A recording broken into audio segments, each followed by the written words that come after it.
featured on today's episode of Front Spawn. Executed, because now if teams get coaches, they don't show a lot of respect in their coach. They're just like, yo, you the coach, do weapons respawn timers. We're coming up with the strats.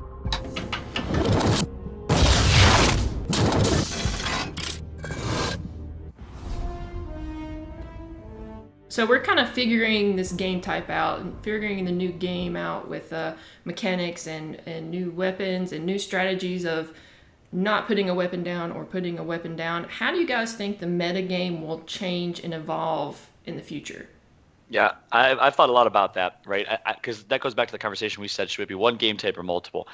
The metagame is deep, don't get me wrong, but I don't know how deep the metagame is going to continue to keep up at. I think it will reach economies of scale at one point, but if I had to point at something that is how the metagame is going to evolve, I think teams, as they start to define strats, watch film, go over strategies, create strat books, etc., will have a strategy for any possible combination of weapons placed at any single time, right? So if there's a boom shot placed up top in foundation, if there's a boom shot placed down low in foundation, they have a pre-established strategy created like they did in execution. That's going to take a while. I think it's not going to be till Paris, till Mexico City, till that happens, but I think that will be where the metagame evolves into. It's weird here in cities. Yeah, it really is. It's usually like New Jersey. Yeah. Orlando, Yeah. Dallas, Pittsburgh. The classics. But no, I agree with you. I think it's gonna be a while before teams start to push the limits of how far and how creative they can actually get, because I think they've only scratched the surface of actually placing weapons and basing strats around them. Usually when we see teams now, they play it a lot. They play it real safe when it comes down to placing weapons on the map, and just because they. Just their perception of, not wanting to have too many explosive weapons on the map, and then, just want to fight heads up with basic stock weapons, Lancer, Nash, or pistol. But, they need to, come up with more strats around what's going on, especially in the later rounds. But I think as time goes on and a lot more of these teams get more solidified, then they'll start pushing those envelopes. But they need a daring leader to actually call those strats, because a lot of them, are not thinking outside the box to come up with them. Yeah, well, agree completely, guys. Like it feels very safe right now. We're seeing strats where people are still learning the game. A lot of B hill strats. A lot of let's get our anchor, let's play for B. But the potential is there for some really exciting. Let's go take their home right away. I'm starting to see a little bit more, but that sort of out of the gate strat is huge. I mean, you pull back all the players from B. You overwhelm their side. We may see more passive play through the middle setup. Wait and see where they're heavier, and then make a play there. And sorry. Yeah, go ahead. Yeah, and then on the topic of weapons, it's the same thing. We're playing it rather safe. Like, some teams will be like, put a boom down, as quickly as they can because they want to force that fight. Other teams might feel like they have better communication and teamwork, where they sort of slowly drop shot grenades to use as utility or things of that nature, like a hammer burst for support.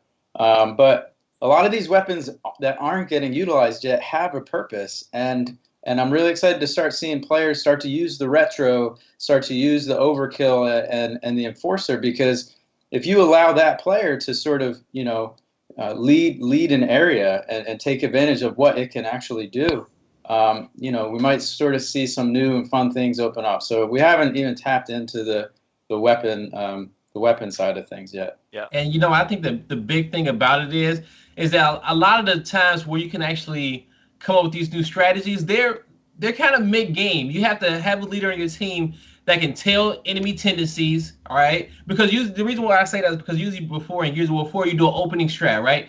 And usually your opening strat will define that entire round, and you wouldn't make too many heads-up plays in game. So you have to know in game about just basically where the enemy team is running, their tendencies, how many players is going, what they usually rotate, and kind of base your weapon placements around that. But you got to have somebody who can dissect that information throughout all the chaos during the match. And a lot of people can't do that. And you can't have, even if you got one good guy on your team that can do it, he can't be everywhere. Yeah. So Do you think the coach could fill that role? Not right now. I think a coach would be perfect to fill that role. Could. But the only reason why it's not right now, it's not that nobody can do it. It's just that one is somebody has to step up to say, hey, I want to coach, but you also need a team to trust in their coach and everything that he says and execute it. Because now if teams get coaches, they don't show a lot of respect in their coach. They're just like, yo, you the coach, do weapons respawn timers. We're coming up with the strats. And you think about Counter-Strike, League of Legends, their coaches are team managers and leaders. What coaches say go into effect. Yeah.